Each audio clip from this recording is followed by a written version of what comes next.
From his humble beginnings in Soviet Dagestan to reaching the #1 spot in the UFC's pound-for-pound rankings. This is the story of Islam Makhachev's stunning rise to the top. The world-renowned fighter is living the high life these days, but he was born to rather humble parents in the Soviet province of Dagestan. His dad was a simple tomato farmer, and his mom was a part-time housewife and part-time cafe owner. However, Islam showed a talent for combat from a young age. He got his start when he was just 7 years old, learning Taekwondo from 4-time European champion Islam Makhachev. He might have ended up playing the sport at a professional level, but everything changed when he met someone extremely influential in school. I'm talking about Khabib Nurmagomedov. Does the name ring a bell? Yup, you guessed it. Khabib is the father of none other than Khabib Nurmagomedov. So in a way, Islam follows the exact combat philosophy that earned the Eagle his 3-year stint as lightweight champion. Islam ended up going to school with Abubakar Nurmagomedov, aka Khabib's first cousin. All three of these fighters, along with Shamil Zavarov, ended up training under Khabib. And pretty soon, Islam switched to a form of Chinese kickboxing called Sanda. He also happened to meet the man himself during his training, and watching his mentor's son dominate the world of mixed martial arts must have been a huge inspiration. He experimented with freestyle wrestling for a bit, but when he found out that Khabib had gone pro as an MMA fighter, he decided to give the sport a try. On February 12, 2011, Islam made his MMA debut at M1 Global, and he immediately showed enormous potential.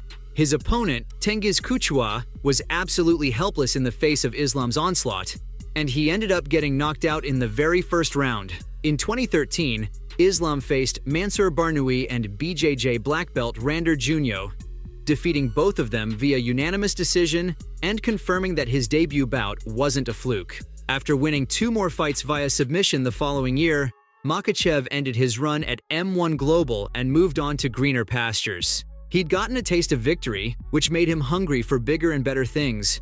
So when the UFC offered him a 4-fight contract at 2014, he jumped at the chance to join the franchise. However, his foray into the world's biggest MMA league was a bit shaky at first. He was riding a wave of momentum coming into his debut bout, where he was pitted against Leo Kuntz at UFC 187.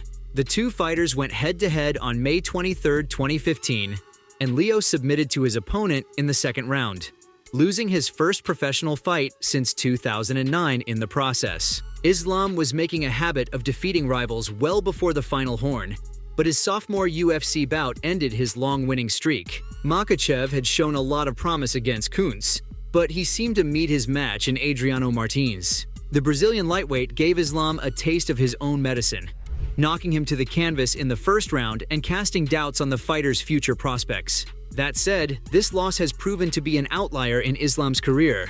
In the 8 years since, he's won 13 bouts in a row, and he's taken each of his opponents down with ruthless precision. He followed up the Martins' defeat with decision wins against Chris Wade and Nick Lentz, and at UFC 220 in 2018, Gleison Tibau got his lights knocked out by the Dagestani fighter in under a minute. A year later, Islam headed to St. Petersburg, where he took down Arman Tsarukyan. The bout became the stuff of legends, earning Islam the Fight of the Night award and setting his rapid ascent in stone. By 2022, folks started wondering if Islam would be the UFC's next lightweight champ. The Russian grappler had gotten a major confidence boost thanks to the Fight of the Night award, forcing several opponents into submission in subsequent matches with brutal efficiency and versatile technique. On February 26, 2022, he earned his most vicious victory yet, unleashing a relentless storm of fists on Bobby Green during UFC's Fight Night. If the ref hadn't stepped in and called a TKO, Islam could have done some permanent damage here, which just goes to show how deep in the zone he can get. The Bobby Green matchup was important for a bunch of reasons. Not only was it his first TKO, but he managed to score the win in his first ever headlining match. Sure, he'd been a co-headliner in the St. Petersburg bout against Tsarukyan, but during this fight night, he saw his name being used to promote the event. His awe-inspiring win couldn't have come at a better time, because his Dagestani buddy, Khabib, had retired back in 2020, which meant that the lightweight title was wide open. The UFC selected 2 contestants for the crown, Islam Makhachev and Charles Oliveira. Interestingly, his old schoolmate Abubakar was competing at the same event. I can't imagine the emotions these two young fighters must have experienced in that moment. They'd both trained together, and now they were fighting together in their own respective divisions. Now, technically speaking, Oliveira had already won the lightweight championship after Khabib's retirement, but not long after, he was stripped of the title. Bronx failed to hit the required weight to defend his title against Justin Gaethje, so he had a lot to make up for. Unfortunately, he was given an almost unbeatable opponent, and even if he'd managed to hold on to the title, Islam would have wrested it out of his fingers sooner or later. Needless to say, Makhachev won the fight and became the lightweight champion.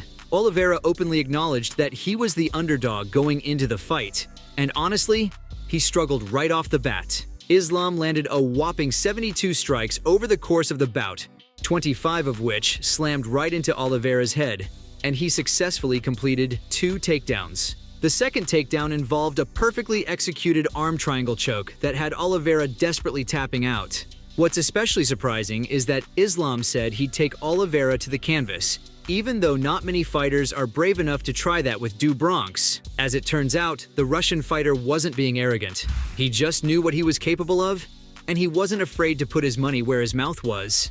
The win brought Islam widespread accolades and confirmed that he was one of the UFC's hottest fighters. His display was so spectacular that it earned him the Performance of the Night award, and while he did have to share it with Belal Muhammad, it still made his victory sweeter than it already was. The reward brought him a nice chunk of change, and it was only the tip of the iceberg. A month later, he received the highest honor the Dagestani government can bestow, the Order for Merit to the Republic of Dagestan. Despite all the awards, Islam has stayed pretty humble, much like his teammate and mentor Khabib. In fact, Khabib's gone so far as to call Islam his successor in the UFC. That makes perfect sense, honestly. Both fighters are from Dagestan, both trained under the same coach. And with Khabib now enjoying his retirement, the time has come for Makhachev to pick up the torch. Now, the Eagle's always been one of Islam's biggest supporters, but when the Dagestani fighter was booked to defend his title against Volkanovski, even Khabib started to get concerned. The funny thing is, Nurmagomedov played a role in making the fight happen, but when everything was said and done, he was worried about Islam's chances. That might have something to do with his complete retirement. Instead of coaching and training his successor, Khabib decided to focus on his family. And while there's nothing wrong with that, it also meant that Islam had to go up against his toughest opponent without the support of his longtime training partner. Khabib reportedly called up Jim Mendez, commented on how tough Volkanovski was, and said he wasn't entirely sure if Islam could win. Of course, the Eagle had no reason to worry in the end, because not only did Makhachev retain his title, he's now the UFC's #1 pound-for-pound fighter. His first bout against Volkanovski at UFC 284 wasn't exactly easy, but Makhachev still earned a unanimous decision win. Later in 2023, Makhachev faced off against Volkanovski yet again after Oliveira dropped out. And this time around, he knocked out the Great with a kick to the head. He's currently at the peak of his career, and if you ask me, I can't wait to see where he goes from here. So from becoming the UFC's #1 pound-for-pound fighter to his unassuming origins in Dagestan, this was the story of Islam Makhachev's rise to the top.